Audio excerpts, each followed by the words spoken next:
Hi అండి, అందరూ ఎలా ఉన్నారు? ఈరోజు అయితే నేను టమాటా పచ్చడి చేస్తున్నా. టమాటా పచ్చడి అన్నీ కలిపి ఒకేసారి ఉడకబెట్టినండి ఇది నేను. ఓకేనా, దీన్ని ఇప్పుడు నేను మిక్సీ పట్టుకొని వస్తా. అట్లనే దొండకాయ ఫ్రై చేద్దాం అనుకుంటున్నా. ఓకే అండి, ఇప్పుడైతే కళాయి పెట్టుకుందాం. దీనికోసము కళాయి అయితే వేడెక్కింది. 2 పావుల ఆయిల్ అయితే వేసుకుందాము.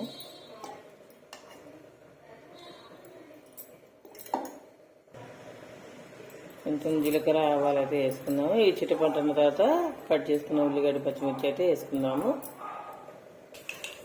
ఉల్లిగడ్డ పచ్చిమిర్చి అయితే వేసుకుందాం. కొద్దిగా పసుపు,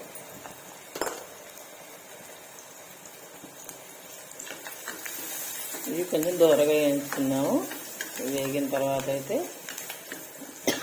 దొండకాయ ముక్కలు అయితే వేసుకున్నాము.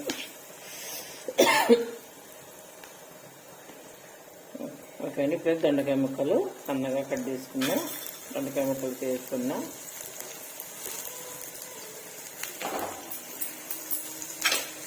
వీటన్నీ ఒకసారి కలుపుకున్నాము.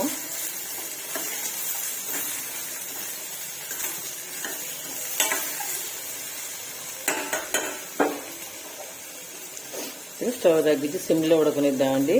ఇవి సిమ్లో ఉడుకుతూనే బాగుంటుంది.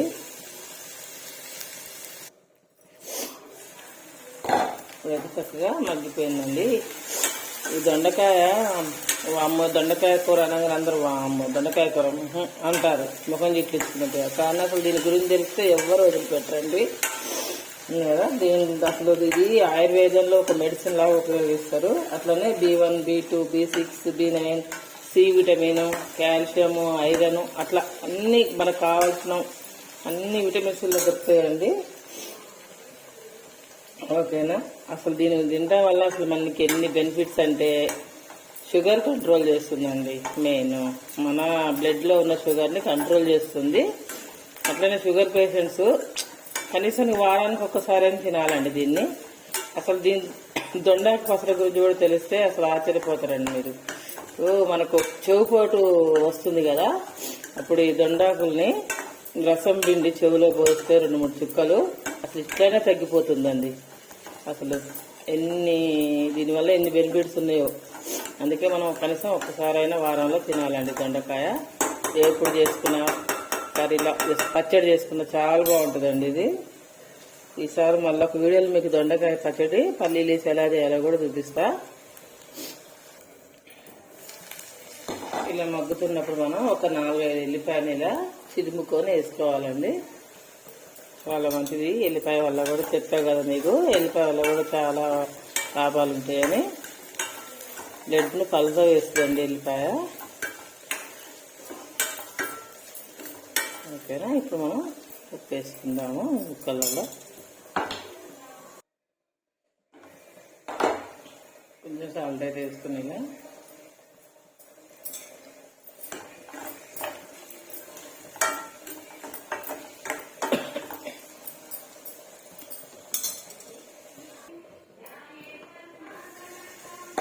చక్కగా మగ్గిపోయింది. కొద్దిగా ధనియాల పొడి వేసుకుందాము. కారం కూడా సరిపోద్దండి. ఒక 5-6 పచ్చిమిర్చి అయితే కట్ చేసుకున్నాం. ఓకేనా, ఈ వీడియో కనుక మీకు నచ్చినట్టయితే లైక్ చేసి, షేర్ చేసి, సబ్స్క్రైబ్ చేయండి. ఇలా కొద్దిగా ధనియాల పొడి చల్లుకున్నాము. అయిందండి ఆల్మోస్ట్ కర్రీ. ఓకే, దీన్ని చేసుకున్నాం. ఇందాక మనం టమాటా ఉడకబెట్టుకున్నాగా దాన్ని చట్నీ చేసుకుని వస్తాం. ఈలోపు 2 నిమిషాలు ఇది మగ్గేలోపు. ఓకే, దీన్ని అయితే చేసుకుంటున్నా. ఇప్పుడు స్టవ్ నుంచి స్టవ్ ఆఫ్ చేసి ఇప్పుడు మనం మిక్సీ పట్టుకున్న టమాటా చట్నీని అయితే ఒక గిన్నెలో సర్వ్ చేసుకుందాము. చాలా బాగుంటుందండి ఈ పచ్చడి.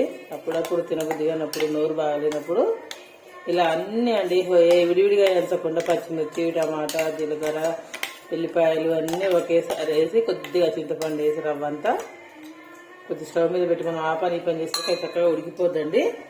ఇలా ఉడికిన పచ్చడి కూడా చాలా బాగుంటుందండి. ఏంచిన పచ్చడి ఒక టేస్ట్, ఇలా ఉడికిన పచ్చడి ఒక టేస్ట్. అన్నీ సరిపోయాయండి ఉప్పుతో సహా. ఓకేనా ఫ్రెండ్స్, థ్యాంక్ యూ ఫ్రెండ్స్.